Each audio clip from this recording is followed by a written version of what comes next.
Hello, my chaotic people. Loader for Life here, bringing us a brand new deck profile. I know it's been a while since I've done one of these, and I'm seriously sorry about that, guys. Life. Welcome back to Chaotic. So, let's get on to the first deck profile of the new year. Well, it's going to be, the last day of the year, possibly in the new year. I don't know when this video is going to go up, but it's December 31st. So, God.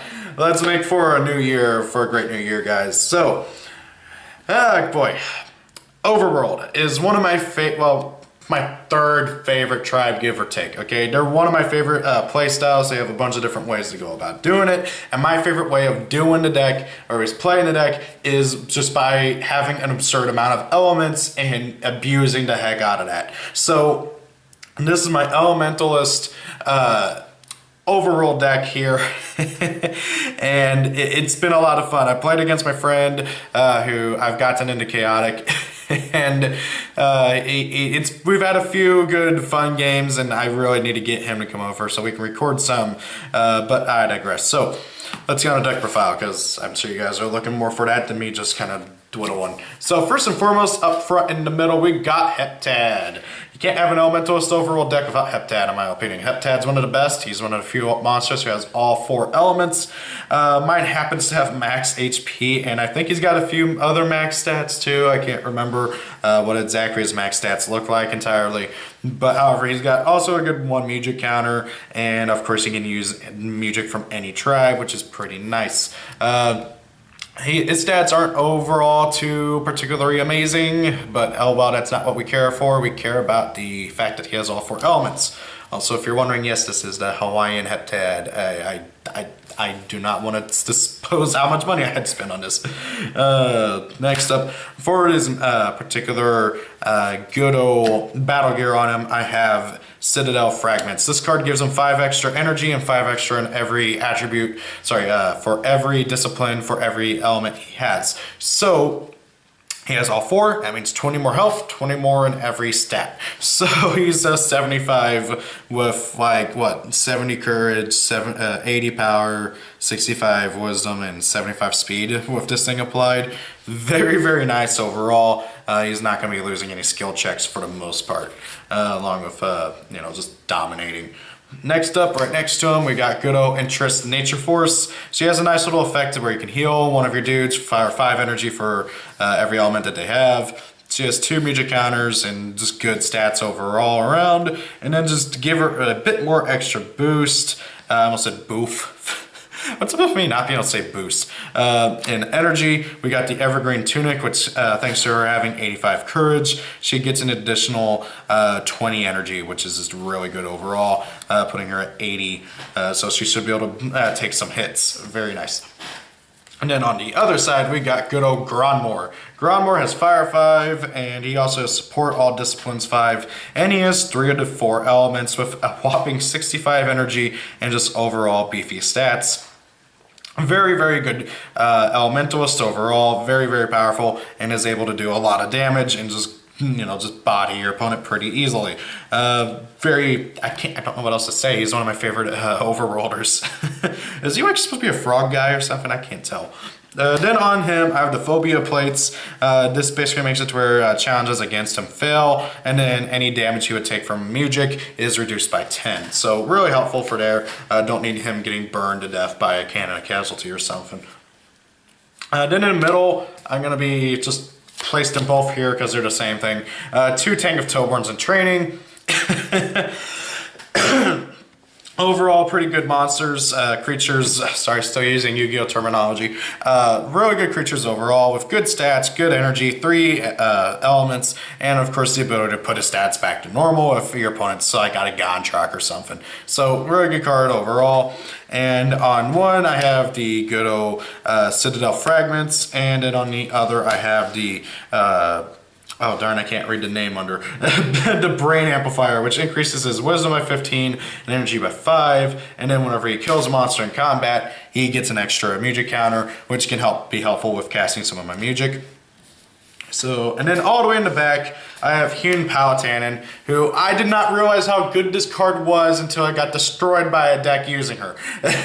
So, basically, to really fully explain what she does. When an opposing non-overworld creature loses a magic counter, heal 10 damage to a target creature. So, if your opponent uses a magic or ability, you get to heal 10 damage to one of your creatures. That is really obnoxious. She has crappy stats, but 2 magic counters, so that's also pretty helpful. So overall, a great, fantastic card for this deck. And if your opponent somehow does get all the way back to her, I have the Gigan Trooper on her. Not that it'll help much because all of my attacks are element focused and she doesn't have any, so...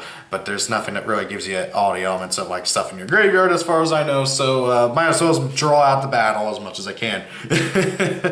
A really good card overall, helping you heal everybody. So, moving on for the attacks, speaking of, we got 2 Consuming Flame. Just pretty good, 15 damage for a 1-drop, and everybody except for Interest is fire, so yeah. 2 Geyser Gush does 5 earth, 5 water, and then stat check curds 50, deal 5 more damage. So it'd be doing about 15 damage of everybody for this attack. 2 Flash Warp, 10 damage for a simple power stat check challenge, pretty nice.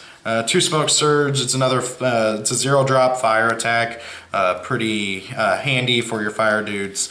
Quick, I almost called it Quick Trip. That's not the right thing. Quick Exit. Same thing as Flash Warp, but however, this is for Wisdom. So really good. 2 Rain Spears, 10 base, 10 water, and then stat check Wisdom 60. Deal 10 damage. So 30 damage overall with most of your creatures. Everybody should be able to do this, except for good old Hewn Palatine. She'll only be doing 20 damage with it, but hopefully she won't have to battle in the first place. That's the general mindset. She will not have to battle. Then 2 Clean Slide, pretty handy. 0 attack at the card. 5 damage, pretty neat. I don't know what else to say about the 0-drops. Out Freeze, 5 base, 5 water, and then you can have your creature not do any damage with this attack to boost their Wisdom by 100. Which is pretty nice, but the really, really big one that, like, if you are scared of running into Lord Von Bloot decks, which honestly I should have taken into hindsight, but I can't find any of this card, is the attack that does this exact same thing but boosts courage. So if you can find that, if you have that, or if you're playing on TCO, use that version, not this one, because then you don't have to worry about Lord Von Bloot screwing you over, but I can't find it. I know I have the attack too, I just can't find the freaking thing. One Think Ray combos well with Out Freeze in that sense. So you basically stat check for 60, deal 10 damage, and then you lose 60 Wisdom. But however, if you do that, then you can just pump up your Wisdom up by 100 again with Out Freeze if you need be. But I'm only playing one of it because I generally don't have that happen too often. 1 Sleep Slide, it's the water version of everything else, so the 0 attacks. But let's be honest, the big ones, the big damages, the way you're going to be doing most of your damage and one-hit shotting most of your opponent's monsters is the good old Armageddon. I love this attack so much. I love it, I love it, I love it. 10 base, 10 fire, 10 earth, 10 air, 10 water, 50 damage, 55 of Gronmore too in that sense as well. Very, very powerful attacking, one-shot almost everybody out there, except for some of the biggest monsters in the game. Very, very scary attack. If it's not a one-shot, it's going to be close. I love it. It's evil. It's just great, and it's awesome. Then you got its little brother, Apocalypse, or sorry, Apoc Eclipse. Gotta love the puns. It does 0 base, but does 5 on every attribute, so that's a good 20 damage. And then if your creature has all 4 attributes, flip the opposing engaged creature's battle gear face down. Draw an attack card, discard an attack card, deal 5 damage, and gain 5 energy. Really stupid card overall. I also have the mini attacks, the like Cataclysm or whatever it's called, and then the other mini Armageddon, the one that does 5 and everything and stuff. But I didn't feel like they were really worth it with the 3 cost on it. I felt like that was just not enough damage for 3 cost. But maybe that's just me. So yeah, that's the attack deck. Onto the music. I got 2 of the meanest music in the game. Rhyme of the Reckless. Oh, you did damage to me, you're gonna take all that damage too. I don't like it when this music gets used on me, but I love it using it on people. Very mean card. 2, Refrain of Denial, just negate any music. I love it. Then we got 1 good old Elemental Counterpoint. This is a Dania music.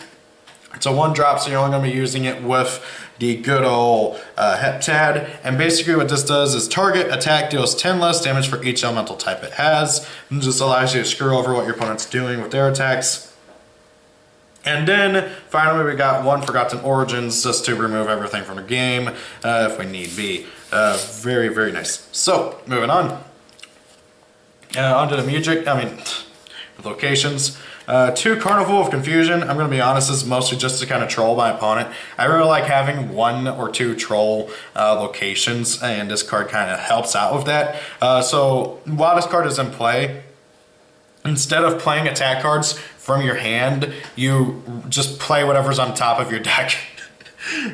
So if your opponent's saving up that 1 big attack, you just flip this over during your turn, and then, oh, no, that 1 big attack that they've been saving the entire game to take out your Heptad or something, nah, you don't have to worry about that. This card just makes it where your opponent has to, well, you both have to play just using the top card of your deck. Now, of course, that's a double-edged sword, but who doesn't like a little bit of randomness in a game? Next up, we got 2 Lore's Chamber of Recall. We have no way of getting stuff back from our graveyard, so who cares? When this card is flipped over, remove all cards from the general discard pile. Just very simple card overall. It screws over a lot of decks out there. 1 Rock River Canyon. I would have played 2 if I had to, but oh well. This card gives 10 extra energy to anybody with Earth. Very simple. Everybody's got Earth in this deck except for Hewn, so don't have to worry about that. And then we got Doors of Deep Mine, same thing, but for water. Foothold of Silt Trench. Very simple card. While a player has all the same tribe in their army, their attacks does 5 extra damage, which helps out a lot because everybody's overrolled in this deck. 1 Dracon's Threshold, mostly to screw over what my opponent's trying to do. Then we got 1 Steel Chaw Mine. This basically makes all your creatures have a, what is it called? The Maxor's suit that he wears. I can't remember what it's called off the top of my head, but you know what I'm talking about. If damage would be done to an Earth creature with that exceeds 20, that damage is reduced down to 20. So really good attack. And then 1 location. 1 Nadrin's Castle. When it's flipped over, each player may discard a music to add a music from the graveyard to their hand.